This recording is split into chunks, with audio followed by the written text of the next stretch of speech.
After my marriage, I lived with my wife in another part of London. My friend, Sherlock Holmes, continued to live in his apartment in Baker Street. One day, in the autumn of 1890, I decided to visit my friend.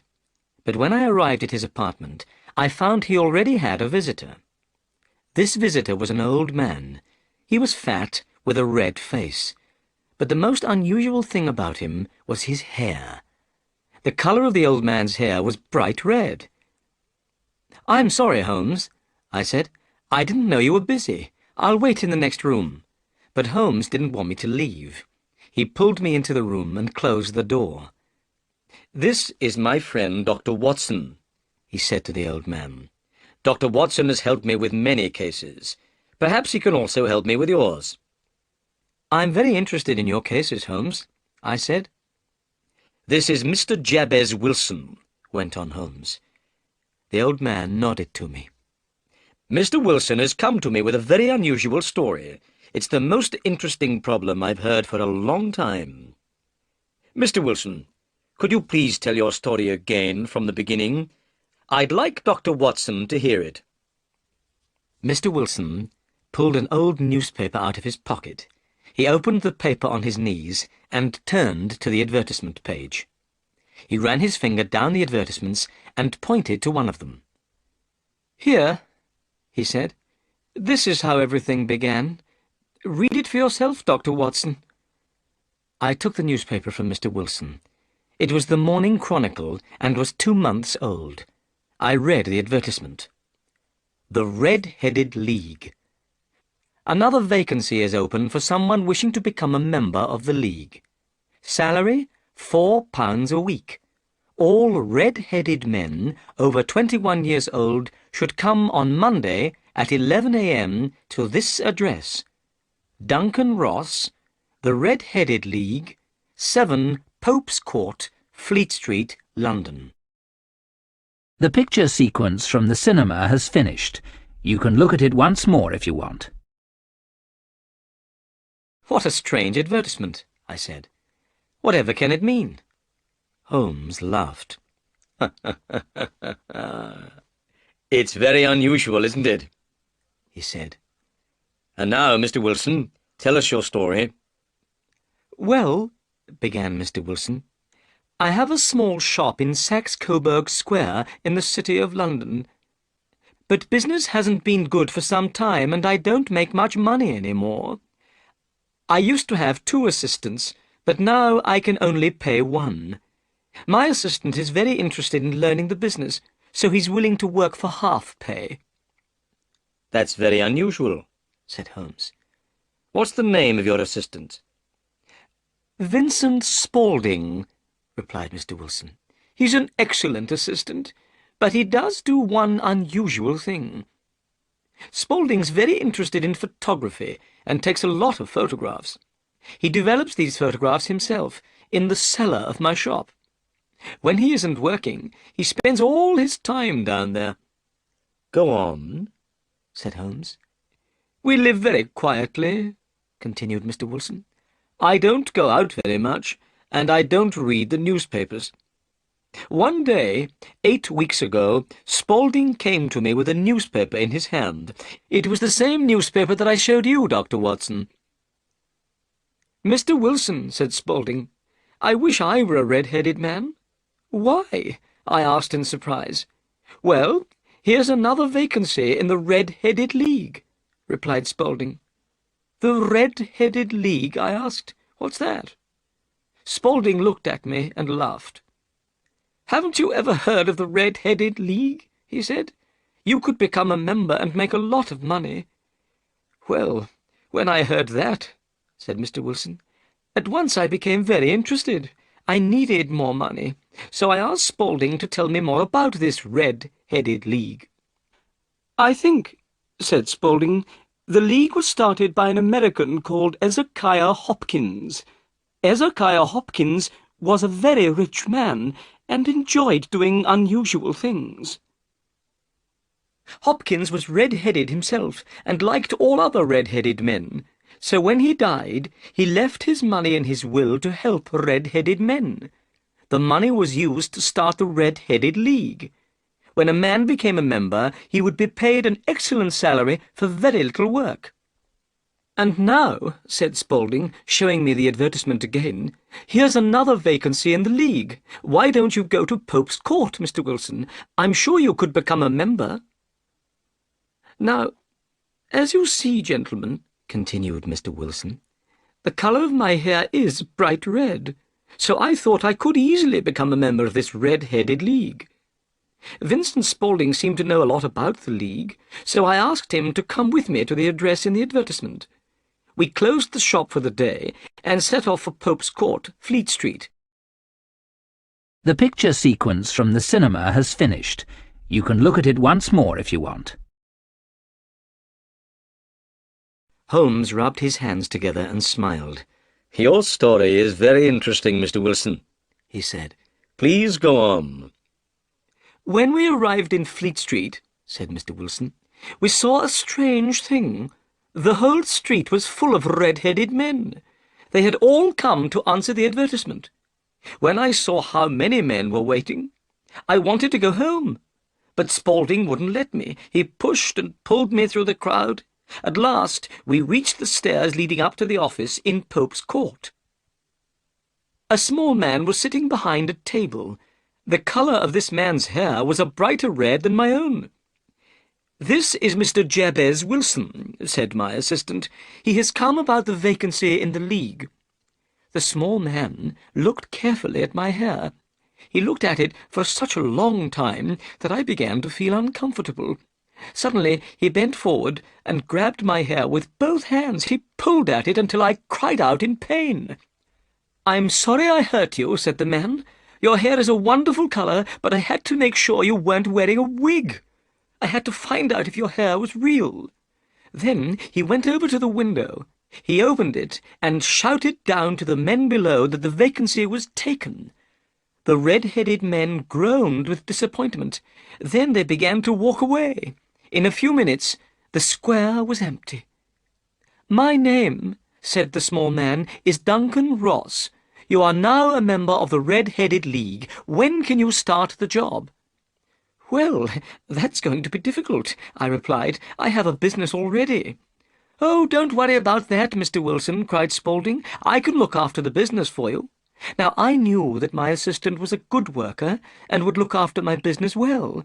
So I asked Duncan Ross, "What are the hours of work?" "Every day between the hours of 10 o'clock and 2 o'clock," replied Mr. Ross. "The pay is £4 a week, but you must not leave the office at any time between 10 and 2. If you leave for any reason, you'll lose your pay." "I understand," I said. "And what is the work?" "Copying out the Encyclopaedia Britannica. The first book of it is over there. Will you be able to start work tomorrow?" "Certainly," I said. "Then goodbye, Mr. Wilson. I hope you enjoy your work." I went home with Vincent Spaulding. I was very pleased. It was an easy job to copy out the Encyclopaedia Britannica, and the pay was excellent. Next morning, when I arrived at the office, Duncan Ross was waiting for me. I started copying out the encyclopedia, beginning with subjects under the letter A.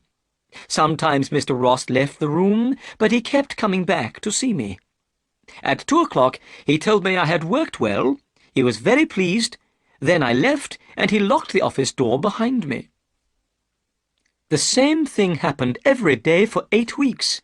Every morning I began work at 10, and every afternoon I left at 2. Every Saturday I was given £4 for my week's work. At first, Mr. Ross came into the office to watch me work, but after a time he stopped coming. However, I was afraid to leave the office. I didn't want to lose my pay. But suddenly everything came to an end. "To an end?" asked Holmes. "Yes. This morning I went to work as usual at 10 o'clock, but the door was locked, and on it was this card." Mr. Wilson held up a small piece of white card. This is what it said: "The Red-Headed League is finished. The 9th of October, 1890. The picture sequence from the cinema has finished. You can look at it once more if you want. Holmes and I looked at the piece of white card. Then we looked at Mr. Wilson's face. He looked very disappointed and upset, but there was also something rather funny about the Red-Headed League. Suddenly, we both began to laugh. "I don't think this is funny," cried Mr. Wilson angrily. "Perhaps I should take my case somewhere else." "No, said Holmes.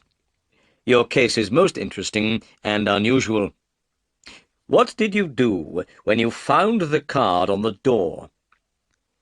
"I was extremely surprised," replied Mr. Wilson. "I didn't know what to do. I went to all the offices in the building. I asked if anyone knew anything about the Red-Headed League, but no one had ever heard of Duncan Ross. At last, I went home to Saxe-Coburg Square. I told Vincent Spaulding what had happened. Spaulding said that if I waited, perhaps the League would write to me. Perhaps they would explain everything in a letter. But I didn't want to wait. I've lost a good salary of £4 a week. I want to find out about this League and why they did this to me. Mr. Holmes, I've heard you help people when they are in trouble. That's why I've come to you." "You've done the right thing," said Holmes. "I'll be happy to help you, Mr. Wilson. But first, I want to ask you some questions. Your assistant, Vincent Spaulding, how long had he been with you before he saw the advertisement?" "About a month." "How did he get the job as your assistant?" "I advertised the vacancy for an assistant. He came for the job. I chose him because he looked a good worker. Also, he said that he would work for half pay." "What does Spaulding look like?" "He's small, and he moves very quickly. He's about 30 years old, and has a white mark on his forehead." Holmes sat up straight in his chair. He was very excited. "Tell me," he said, "is there anything unusual about Vincent Spaulding's ears?" "Yes," replied Mr. Wilson. "They have holes in them for earrings. He told me a gypsy did this when he was a boy." Holmes sat back in his chair. He was thinking carefully. I guessed Holmes already knew something about Vincent Spaulding. "Is Spaulding still working for you?" asked Holmes. "Yes," said Mr. Wilson. "I've left him at the shop." "Good. Mr. Wilson, I need a couple of days to investigate this case. I hope to solve the mystery by Monday." After Mr. Wilson had left, Holmes turned to me.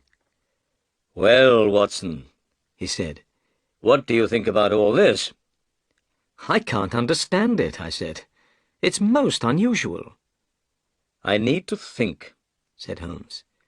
"Please don't speak to me for at least 50 minutes. I'm going to smoke my pipe." Holmes sat back in his chair. He put his black pipe between his lips, lit it, and closed his eyes. Time passed. I thought Holmes had fallen asleep, but suddenly Holmes jumped out of his chair and put his pipe down on the table. "Watson," he said, "we're going to visit Saxe-Coburg Square. Come, quickly!" The picture sequence from the cinema has finished. You can look at it once more if you want. We soon arrived in Saxe-Coburg Square, the place where Mr. Wilson had his shop. Saxe-Coburg Square was in a poor part of London. It was a small and quiet square. On each side of the square stood a line of old houses. In the middle of the square was a small garden with grass. Sherlock Holmes stopped outside one of the houses on the corner of the square. On the wall of this house there was a brown notice with the words Jabez Wilson in white letters. Holmes walked up and down and examined all the houses carefully. Then he returned to Mr. Wilson's house. Suddenly he hit the pavement outside the house with his stick. Then he went up to the house and knocked on the door. Immediately it was opened by a young man. This was Mr. Wilson's assistant, Vincent Spaulding. "Excuse me," said Holmes. "Can you please tell me the way to the Strand?" "Go down the 3rd Street on the right," answered the assistant quickly. Then he closed the door. "That's a very clever young man," said Holmes, as we walked away. I know something about him. I believe he's the fourth cleverest man in London. It is clear, I said, that Mr. Wilson's assistant plays an important part in the mystery of the Red-Headed League. Did you ask the way to the Strand in order to get a look at him? No, said Holmes, but I wanted to look at the knees of his trousers. The knees of his trousers? I cried in astonishment. Well then, Holmes, why did you hit the pavement? Watson, said Holmes, we haven't time to talk now. We've seen the front of Saxe-Coburg Square. Let's now investigate the street at the back. We went round the corner and walked to the street at the back of Mr. Wilson's shop. We were immediately in one of the busiest and most important streets in the City of London. A line of expensive shops and important businesses were on the side of the road. Hundreds of people were hurrying along the pavements, and the roadway was busy with traffic. It was hard to believe that Saxe-Coburg Square, with its poor old houses, was immediately behind the important buildings of this busy street. Holmes looked along the line of buildings. "This is very interesting, Watson," said Holmes.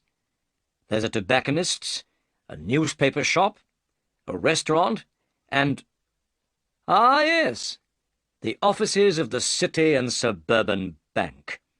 I could see that Holmes was very excited. "Well, Watson, I have some work to do that will take a few hours," went on Holmes.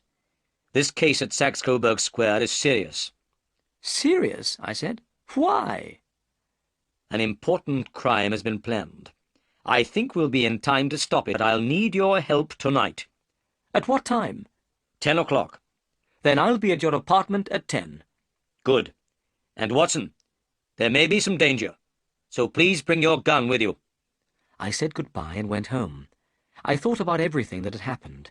It was a very strange case, and I did not understand what was happening. Where were we going that evening? What were we going to do?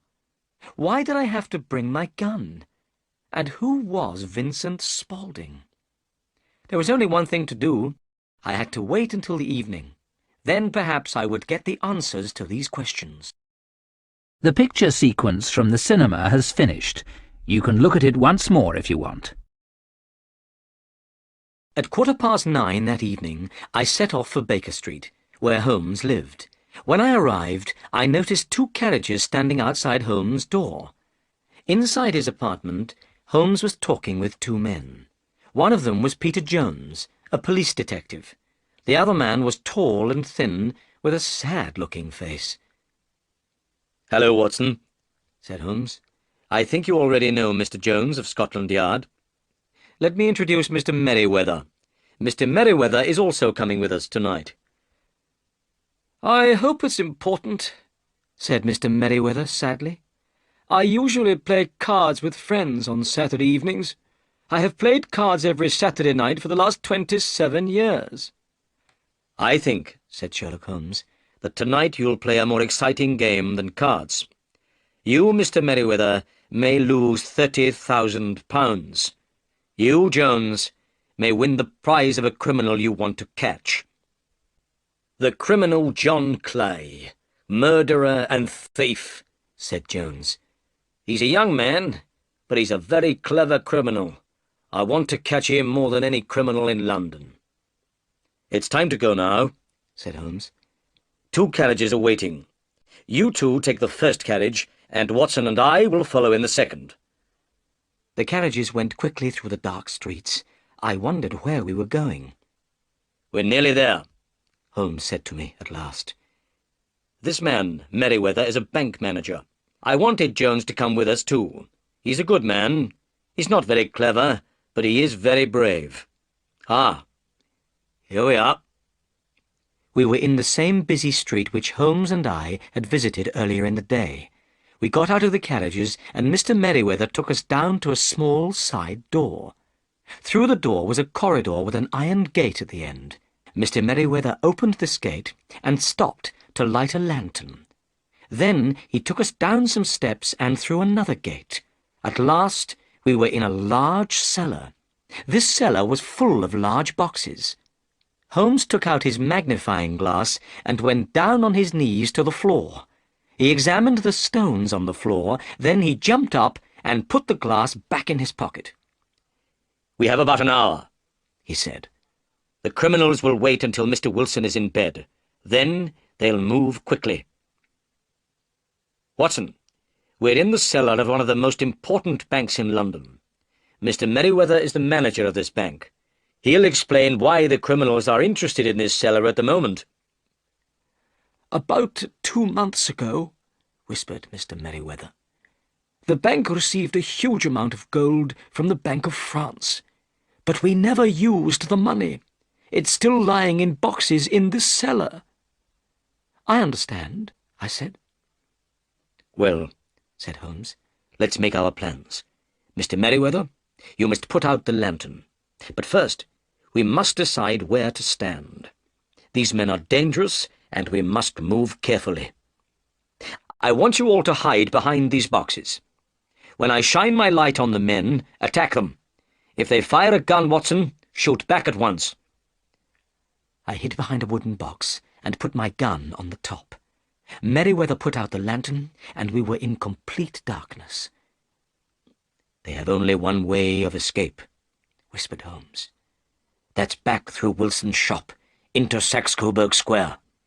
Have you done what I asked you, Jones?"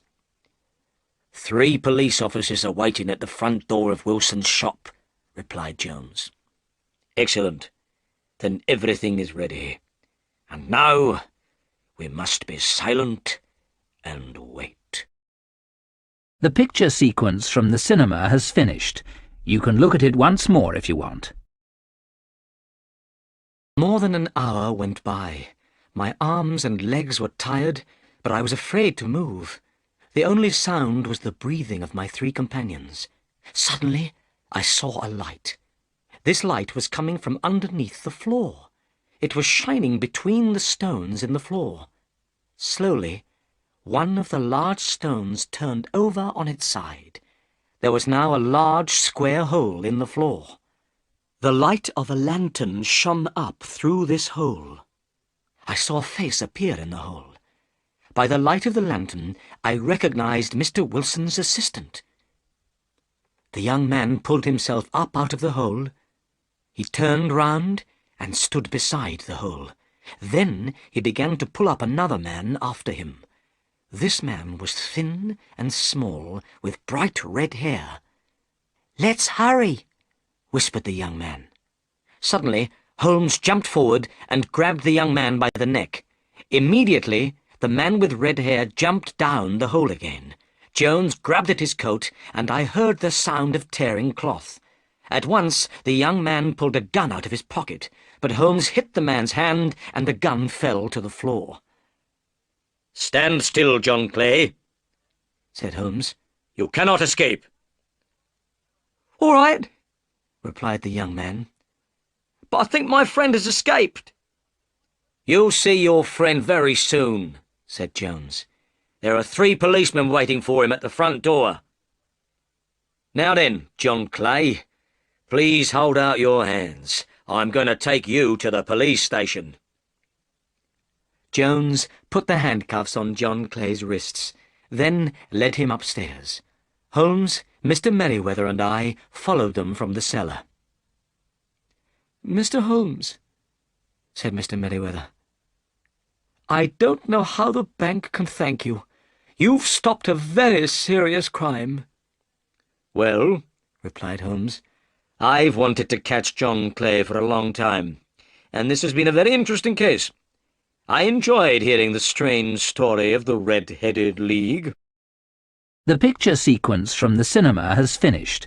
You can look at it once more if you want. Later, Holmes explained to me the mystery of the Red-Headed League. "You see, Watson," he said, "it was clear that the men in the Red-Headed League wanted only one thing. They wanted to get Mr. Wilson out of his shop for some hours every day. That was why they kept him busy copying out the Encyclopaedia Britannica. John Clay is a very clever young man. It was he who thought of the Red-Headed League. He thought of it because Mr. Wilson's hair was the same colour as his friend's hair, very bright red. Clay put the advertisement in the newspaper, Then he showed the advertisement to Mr. Wilson. He suggested to Mr. Wilson that he should apply for the vacancy in the League. When Mr. Wilson told us that his assistant was working for half pay, I knew he must have a special reason for wanting the job. But Holmes, I said, how could you know what that reason was? Mr. Wilson's business is small, explained Holmes. There was nothing inside his house to attract criminals, so I knew it must be something outside the house. What could it be? Mr. Wilson told us that Vincent Spaulding, or John Clay, spent many hours in the cellar. The cellar. He was doing something in the cellar. I asked more questions about Vincent Spaulding. I found out that he was John Clay, one of London's most dangerous criminals. What could John Clay want in Wilson's cellar? I could think of only one answer. He must be digging a tunnel to another building. Then we visited Saxe-Coburg Square, and I surprised you by knocking on the pavement with my stick. I wanted to find out exactly where the cellar was. I knew from the sound my stick made that there was no cellar in front of the house. Then I rang the doorbell, and Clay answered it. I saw that the knees of his trousers were dirty. Clearly he had been digging for many hours. But what was he digging for? I walked round the corner, saw the City and Suburban Bank, and knew that I had solved the problem. When you went home, I visited Jones and Mr. Merryweather and asked them to come with us tonight. How did you know the criminals would try to rob the bank tonight? I asked. When they closed the Red-Headed League office, said Holmes, I knew the tunnel was finished. The criminals were ready to move. Today is Saturday. No one would come to the bank until Monday. If they took the gold tonight, they would have 2 days for their escape. Excellent, Holmes, I cried. You have been very clever. You have solved another difficult case.